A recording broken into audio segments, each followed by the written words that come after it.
जो election commission of India की नियुक्ति की प्रक्रिया 2024 में बदली गई, इसके पहले की जो प्रक्रिया थी वो अलग थी। वो जस्टिस जोसेफ हुआ करते थे। आप सबको याद होगा, हम लोगों की पिटीशन हुआ करती थी। उस पिटीशन में हम लोगों ने डायरेक्शन दिलवाया था कि सुप्रीम कोर्ट ऑफ इंडिया के जो प्रेजेंटेशन में इलेक्शन कमीशन ऑफ इंडिया की नियुक्ति की जाएगी, उसमें 3 दलीय एक कमेटी बनाई गई थी, जिसमें पीएम थे, prime minister of India, leader opposition Bharat देश के थे, तीसरा इसके साथ में चीफ जस्टिस ऑफ इंडिया उसमें रहा करते थे। तो ये जो जस्टिस जोसेफ का जो ये जजमेंट था, इसको कुछ ही दिनों में पार्लियामेंट के माध्यम से इसको बदल दिया गया। और इसके बदलने के उद्देश्य क्या थे, और यह क्या बदल करके 2024 का चुनाव जीता गया, या फिर इसके साथ में अभी तक के चुनावी प्रक्रिया जो पूर्ण की जा रही है, बीजेपी के कागज में जो पंपलेट से निकल के आ जाता है प्रिंट आउट, वो इसी के लिए की गई थी, यह स्पष्ट है। क्यों? सवाल यह उठता है कि इसके पहले जब बीजेपी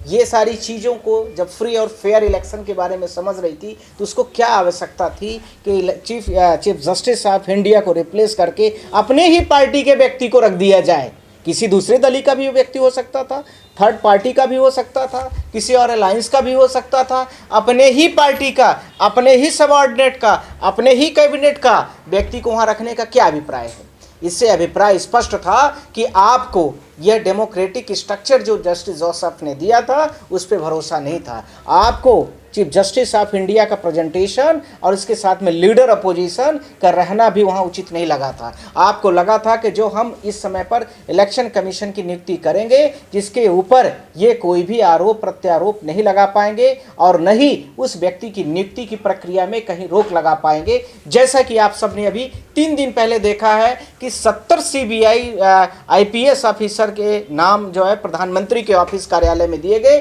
और राहुल गांधी को जो लीडर अपोजिशन है उनके सामने इमीडिएट रखे गए कि इनमें आपको कौन से व्यक्ति सुटेबल लग रहे हैं कि आईपीएस की नियुक्ति के लिए किया जाए या इनको रखा जाए। पर उनके बारे में कोई विवरण नहीं दिया गया, उनके बारे में उनका पुराना रिकॉर्ड नहीं दिया गया, उनके काम और कार्य करने की शैली नहीं दी गई, उनको किन किन निर्णयों में क्या क्या उन्होंने जजमेंट दिया वो आईपीएस ऑफिसर, उसके बारे में नहीं दिया गया। इसलिए आपने उस चीज़ को आगे सबऑर्डिनेट को जो उनके अपॉइंटमेंट सीबीआई डायरेक्टर का था 1 साल के लिए पोस्टपोन कर दिया। इसीलिए राहुल गांधी जब मांगे तो उसको आपने उस समय पर न दे करके जिस दिन बैठक होगी उस दिन उनकी ब्रीफिंग देने के लिए बोल दिया। इसी चीज़ के डर से आपने chief election commission of India की जो नियुक्ति की प्रक्रिया थी उसमें चीफ जस्टिस ऑफ इंडिया को रिप्लेस कर दिया और उसकी रिप्लेसमेंट में आपने जो वर्तमान में जो व्यवस्था है अपने ही सबऑर्डिनेट, अपने ही जो लॉ मिनिस्टर है उनको वहाँ पर पोस्ट कर दिया। अब यहाँ पर डेमोक्रेटिक स्ट्रक्चर तो रहा नहीं, 3 की सदस्यीय टीम होती है, तो 2 सदस्य जब आप बीजेपी के पहले से ही लिए हुए हैं तो क्या आवश्यकता है कि एक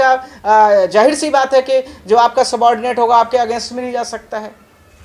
तो एक वोट डिसफेवर में चली जाएगी तो उसका क्या मतलब है? इससे तो बेहतर था जस्टिस दीपांकर दत्ता ने ही जब बोला है, बड़ी अच्छी बात उन्होंने बोला, कम से कम यहाँ पर उन्होंने बड़े फेयर तरीके से बात कही कि इससे बढ़िया था कि इस व्यवस्था को ही नहीं लाया जाता। जब भारत देश की सीबीआई की नियुक्ति इसी व्यवस्था से होती है, 3 दलीय सदस्यों की मीटिंग से होती है, 3 दलीय सदस्य होते हैं, चीफ जस्टिस ऑफ इंडिया का प्रेजेंटेशन मस्ट है उसमें। इसी प्रकार से आपने देखा होगा केंद्रीय सूचना आयोग की भी गठन होती है, उसकी भी नियुक्ति की प्रक्रिया यही है। तो जब ये भारत देश के बड़े पोस्ट जितने हैं तो फिर इलेक्शन कमीशन ऑफ इंडिया की नियुक्ति में ऐसा क्यों कराया गया? सिर्फ और सिर्फ आपको फ्री और फेयर इलेक्शन कंडक्ट होते हुए नहीं देखना था, आपको वह व्यक्ति चाहिए था जो बिहार में भी, बंगाल में भी, भारत देश के जितने राज्यों में हो सारे राज्यों में इस प्रकार की जैसा आप चाहें, चाहे 10,000 चुनाव के दौरान पर दिए जाए, चाहे उनके प्रिंट आउट दे करके इलेक्शन की गड़बड़ियों के सर्टिफिकेट बांट दिए जाए, कुछ भी कर दिए जाए, आप उसके लिए वह व्यक्ति, जिम्मेदार व्यक्ति को आप कुछ भी न बोले, जैसा चाहे वैसा वो करवाते रहे। वो इसके लिए आपने इस प्रक्रिया को जस्टिस दीपांकर दत्ता के लिए आपने इसलिए किया है। देखिए, जिस तरीके से भारत देश की चौथे सबसे बड़े स्तंभ चीफ जस्टिस ऑफ इंडिया, उन्होंने पहली बात तो यह मान लिया पूरे भारत देश के लोगों को, ज़्यादातर युवाओं को, कि बेरोज़गार युवा हैं। तो मुझे लगता है कि उनको पहले उनके जितनी जॉब वगैरह में रोक लगी है और गवर्नमेंट को ऐसे डायरेक्शन देने की आवश्यकता थी कि इन लोगों को पहले रोज़गार दिया जाए। जहाँ पर बेरोज़गार शब्द यूज किया गया, पहले तो उनको रोज़गार मिले, पहले शब्द। दूसरा शब्द ये मुझे थोड़ा सा ख़राब लगा, जो लॉर्डशिप से मैं आपके कैमरे के माध्यम से यहाँ पर मीडिया में बोल रहा हूँ, मेरी आवाज़ हो सकता है कि आपके पास तक भी पहुंचेगी कि जो आरटीआई एक्टिविस्ट हैं बच्चे और उसके साथ में जो वकील हैं और बहुत तरीके सारी चीज़ें हैं, वो थोड़ा सा कहीं ना कहीं पर मतलब एक जो भाषा थी, मुझे लग रहा है कि कई बार कहते कहते कोर्ट में बहुत सारी भाषाओं को हम लोग आपस में बात कर लेते हैं, पर ये जो बातें अभी पूरी सोशल मीडिया प्लेटफॉर्म पर आई और हम लोगों ने सब लोगों ने सुना, तो सब लोग कहीं ना कहीं हर्ट हुए हैं। तो क्योंकि हम लोग आपसे तो उम्मीद नहीं करते, क्योंकि हम लोग आज से नहीं, कम से कम बहुत सालों से आप लोगों से हम लोगों का सबका रिलेशन है, हम लोगों का मैटर होता है, बड़े प्यार से बोलते हैं कि मिश्रा जी क्या है, मिश्रा जी का सुनो, ये सुनो, तो कम से कम ऐसी भाषा थोड़ा सा तो मुझे नहीं समझ में आई। तीसरी बात, इसके साथ में जो काकरोच वर्ड वगैरह के साथ में कंपेरिजन हुआ है, यह मुझे लगता है कि बिल्कुल ही एक भाषा का संयम कहीं न कहीं पर थोड़ा सा लग रहा है कि कहीं किस मूड पर आपने बोला और किस तरीके से बोल दिया, यह भी इसका थोड़ा सा उसमें पूरे जो सोशल मीडियास में है उसके एक शब्द इस तरह से भी आना चाहिए कि कहीं ना कहीं वो बाई मिस्टेक हमने बोल दिया है, तो उसको लेकर के सोशल मीडिया इतना उसको उस सारी चीज़ों को रिमूव करे, और क्यों हम उसके लिए ये कंसीडर कर रहे हैं कि हमने बाई मिस्टेकली बोला है, तो ये सारी चीज़ें अपने आप ख़त्म हो जाएंगी। चौथी चीज़ यह मुझे लगता है कि कोर्ट को आप लोगों के मीडिया के माध्यम से और लॉर्डशिप को भी यह चीज़ जब आभास हो चुकी कि भारत देश का आज वर्तमान 40-45% युवा जो है, जिसकी उम्र लगभग 20 साल से मतलब 15-16 साल से मैं मान लूँ तो 40 साल के उम्र तक के बीच के व्यक्ति को हम युवा मानते हैं भारत देश का जो पैरीमीटर है, उसके बाद के लोगों को हम दूसरी श्रेणी में मानने लगते हैं। तो ऐसे लोगों के लिए कम से कम कुछ डायरेक्शंस दिया जाए कि ये बेरोजगारी किसी तरीके से ख़त्म हो और सरकार उस पर विचार करे बार बार कि इन लोगों को जो बेरोजगार युवा हों उनको रोज़गार दिया जाए। सरकार जो मल्टीपल सेगमेंट्स हैं उन सेगमेंट्स में जहाँ पर जॉब को पूरी तरीके से बैन कर दिया है, ऐसे लोगों पर रोज़गार के लिए किया जाए। तीसरा, इसके साथ में जो युवा नौकरी को लेकर के रोडों में घूम रहे हैं, फॉर्म लेकर के घूम रहे हैं, या फिर विरोध प्रदर्शन के माध्यम से खड़े हैं, या फिर नेट का पेपर जहां लीक हुआ है, जहां पर आपको ही याद है लॉर्डशिप को मैं आप लोगों के माध्यम से बोल रहा हूं कि 24 लाख के आसपास में सारे बच्चे थे, 23 लाख समथिंग पॉइंट में 2024 की जो पिटीशन थी हमारी, जिसमें आलोक शर्मा जो कांग्रेस के नेशनल प्रवक्ता थे वो पिटीशन थी। इंक्वायरी का आज तक आउटपुट और स्टेटस रिपोर्ट आज तक नहीं पता चला। दूसरा, एग्जामिनेशन फिर से कंडक्ट हो गया और उसमें भी पेपर लीक की व्यवस्था बन गई, तो उसके लिए आपने कुछ नहीं कहा कि सरकार जो है किस प्रकार से काम करती है और इस प्रकार से सारी विषमताएं पूरे समाज में फैली हुई। आज यह स्थिति हो चुकी है कि भारत देश के बच्चे जो एग्ज़ाम देने जाते हैं तो सोचते हैं कि पेपर जो हम देने जा रहे हैं वो सही होगा, गलत होगा, पेपर चलेगा कि नहीं चलेगा, रुकेगा कि नहीं रुकेगा, पेपर लीक होगा कि नहीं लीक होगा, अर्थात एग्जामिनेशन सेंटर की जो क्रेडिबिलिटी है उस पर पूरी तरीके से ये क्वेश्चन खत्म अपने आप पे खड़े हो चुके हैं। साथ ही साथ में पूरे भारत देश में 2017 से पहले विभिन्न जो एग्जामिनेशन कंडक्ट कराए जाते थे वो गवर्नमेंट की एजेंसियां करती थी, चाहे वो एसएससी होती थी, बैंकिंग होती थी,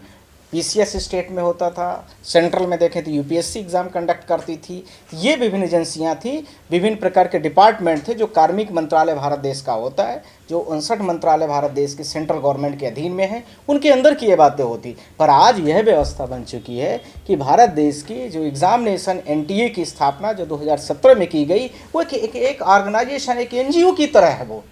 वो थर्ड पार्टी कंपनी, उसकी क्या अकाउंटेंसी है, क्या रिस्पॉन्सिबिलिटी है कि पेपर लीक हो जाए, कि ओएमआर सीट लीक हो जाए, कि जहां सीसीटीवी कैमरा ना हो वहां पर सेंटर दे दिया जाए, क्या इसके बारे में कोई रिलेवेंसी नहीं है। बार बार पिछली बार भी धर्मेंद्र प्रधान ने इस शब्द को बोला था, तब भी कोर्ट ने कुछ नहीं संज्ञान लिया और इस बार भी बोली। तो मुझे लगता है कि इन चीज़ों पर फोकस किया जाए काकरोच कहने के बजाय, तो मुझे लगता है कि बड़ा बेहतर होगा और ऑनरेबल को भी अच्छा लगेगा कि हम बच्चों को, भारत देश के सारे बच्चों को हम लोगों ने अच्छा किया है और बच्चों को अच्छा करने जा रहे हैं। और इस मामले में कम से कम मेरे नज़र में तो एक सुमोटो भी बनता था, इसमें हम लोगों की पिटीशन भी आई। तो ये चीज़ें थोड़ा सा मुझे लगता है कि ऑनरेबल को भी फोकस करने की ज़रूरत है कि युवा बेरोजगार है, बेरोजगार नहीं है, बेरोजगार किए गए हैं। यह भी बड़ी पीड़ा की बात है। प्रधानमंत्री ने नहीं, प्रधानमंत्री के संपूर्ण मंत्रिमंडल ने मिल करके पूरे देश के बच्चों को, युवाओं को बेरोजगार किया है और आज वो बेरोजगारों को इतना उनका नाम बदनाम हो गया कि सुप्रीम कोर्ट को भी याद आ गया कि भारत देश में युवा बहुत सारे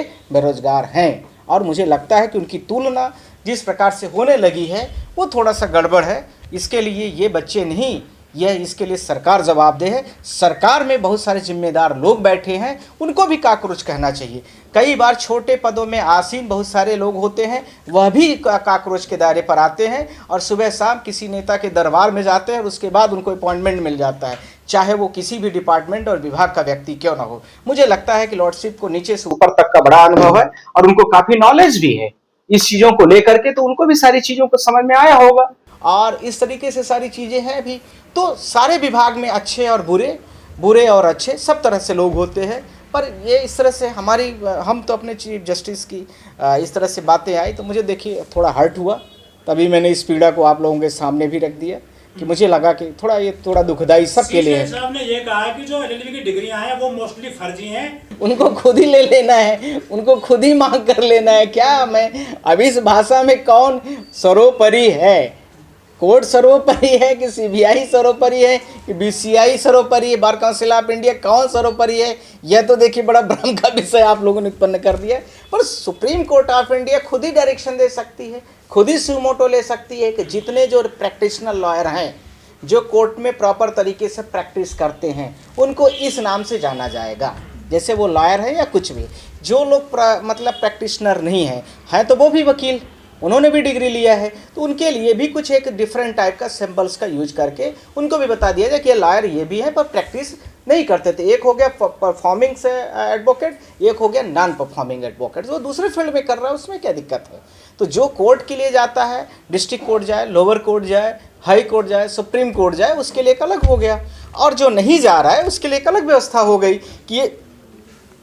वो जो है तो नॉन परफॉर्मिंग या नॉन एक्टिव एडवोकेट हो गया, बस हो गया, बात खत्म। डिग्री लेना तो कानूनी अधिकार है। बहुत सारे हमारे जानने वाले लोग ऐसे हैं कि पीएचडी भी कर लिए हैं लॉ में, पर लॉ की प्रैक्टिस तो नहीं करते हैं, वो डिपार्टमेंटल बड़े बड़े ऑफिसर्स हैं। फर्जी तरीके से काले कोट पहनकर लोगों को गुमराह कर रहे हैं एडवोकेट। कहाँ गुमराह कर दिया? यदि सुप्रीम कोर्ट के हमारे पूरे कोर्टों को फर्जी वकील मतलब आपने बोला है कि काली कोट पहन करके गुमराह कर रहे हैं, तो फिर मुझे लगता है कि कोर्ट के फैक्ट को जो चेक करने की कैपेसिटी है वो पूरी तरीके से सही चेक नहीं की गई है। ये एक बात ये हो सकती है, या जिसके बारे में ऐसे आरोप लगाए गए उस आरोपों को देखते हुए ये सारी चीज़ें जिसके आरोप पर कही गई, वह आरोप को कहने से पहले मुझे लगता है उसको चेक भी करना चाहिए कि जब किसी के कहने पर आप इतनी तरीके से दिग्भ्रमित हो रहे हैं, आपका दिशा डाइवर्ट हो रहा है, आपका रास्ता भटक रहा है, तो उसको एक शब्द में यह कह देना कि नहीं ये ऐसा नहीं ऐसा है, तो फिर कहीं ना कहीं हमने या तो पूरी पिटीशन को सही से नहीं पढ़ा, या तो जो हमारा पिटीशंस की जो बनाई गई पिटीशन होती है जो उसकी ब्रीफिंग देता है, छोटी ब्रीफिंग बड़ी ब्रीफिंग होती है कोर्टों में, क्योंकि कोई भी जज हो इतना सारे 70 80 150 100 50 मैटर डेली लगते हैं, कोई नहीं पढ़ सकता। तो ब्रीफिंग जो आपका है वो ब्रीफिंग सही नहीं बन पाई, कहीं गड़बड़ हुई, तो उसमें भी कई बार दिक्कतें होती है। तो हम लोग कहते हैं कि लॉर्डशिप ये पेज पढ़ा जाए, ये पेज पढ़ा जाए, पेज नंबर 100 इन 100 पढ़ा जाए, इस पेज में ये लिखा है, तो सारी चीज़ें अकाउंट होती हैं और उसके बाद वो बातें रखी जाती हैं।